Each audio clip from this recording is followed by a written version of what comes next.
Bom dia, boa tarde, boa noite, como estão vocês? Esse aqui é um outro vídeo, né, que ele vai entrar junto com as perguntas do Instagram, com as respostas do Instagram, que é uma coisa que vocês sempre me pedem para voltar também, que é comentando fatos relevantes, né, pegar as informações que estão colocando em fatos relevantes, muitos de vocês não entendem, até comentar um pouquinho do que está sendo falado e trazer aqui para vocês num vídeo mais curto, tá? Eu vou falar um fato relevante que ele não saiu agora. Ele saiu aí no final de janeiro, tá? De 2020. Só que muitos de vocês me perguntam e muitos estão me pedindo para fazer um vídeo, então eu decidi trazer ele aqui nessa nossa inauguração do quadro, que é sobre o SAAG e o RBVA. No final do mês eles anunciaram aí fazer uma fusão, né? No dia 24/1, os cotistas do RBVA e do SAAG receberam uma carta consulta sobre uma fusão, uma junção entre os dois fundos, né? E transformar ele no RBVA num fundo de varejo, no maior fundo de varejo do país, né? Os dois, têm a gestão da Rio Bravo, então a Rio Bravo que entrou com esse pedido para fazer com que os dois se tornassem aí o maior varejo de rua, né? O fundo de maior varejo de rua do país, com 83 imóveis, 1,8 bilhões de patrimônio, tá? E presente em 8 estados do Brasil. Então, eles querem juntar os dois. No final eu vou dar minha opinião, mas primeiro eu vou dar uma dissertada em tudo que aconteceu, para o vídeo não ficar tão longo, tá? Eu vou fazer isso da forma mais clara possível para você que é cotista de qualquer um dos dois, entenda e realize o seu voto, tá? Eu sou cotista dos dois e eu vou dar minha opinião para você e você vai entender o que eu fiz. E para que isso pudesse acontecer, ele fez essa carta e ele pediu, né, algumas mudanças no fundo e ele solicitou o voto em assembleia para que os cotistas entrem, aprovem ou desaprovem as mudanças no fundo, tá? E entre as mudanças estão essas aqui. Eu enumerei elas um pouquinho mais fácil para vocês verem, tá? Eu até depois acho que vou colocar, talvez você já tá vendo aqui o meu celular, o resumo que eu escrevi para você entender um pouquinho. Bom, a primeira é a aprovação da incorporação das cotas do SAAG pelo RBVA e a aprovação da conversão das cotas com base no patrimônio. O que quer dizer isso? Quem tem SAAG vai deixar de ter SAAG e vai passar a ter RBVA, tá? Aí tem alguns cálculos aí.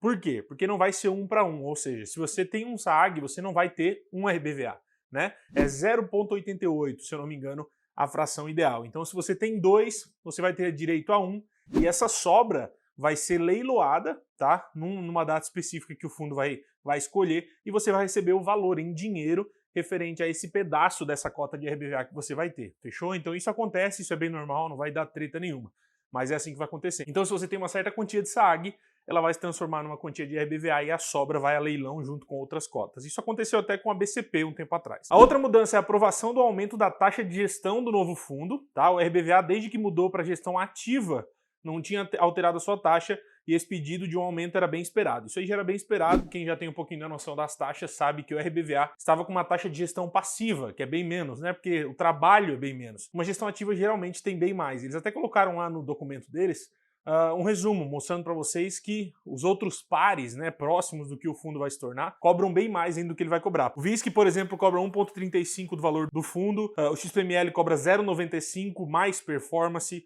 o HGRU 0,70 mais performance e o RBVA quer ir para 0,60, 0,61, que é algo bem plausível perto do que eles querem se tornar. Depois, uma alteração na política de investimento, que trava nos dois, né, travava o fundo, principalmente no SAG, alocar e a ter imóveis somente de agências bancárias, né? Então, tirar isso, eles querem alterar a política de investimento para que eles possam comprar lojas de varejo, né? Depois, num determinado crescimento do fundo, comprar outras lojas e locar para outras empresas. Então, eles estão pedindo a mudança, né, na política de investimento para que eles não precisem mais locar somente para o Santander, que é uma das coisas que está no do SAAG, né? E também alguns outros detalhes para poder fazer toda essa mudança certinho que também tem no RBVA. Eles querem também aprovar um capital autorizado de até 2 bilhões, isso faz com que eles tenham até 2 bilhões de patrimônio, né, para não precisar chamar os cotistas novamente para pedir uma assembleia, então já deixa uma pré-aprovação nesse valor. E os dois fundos estão consultando seus cotistas solicitando envio dos votos para aprovação ou não desses pedidos.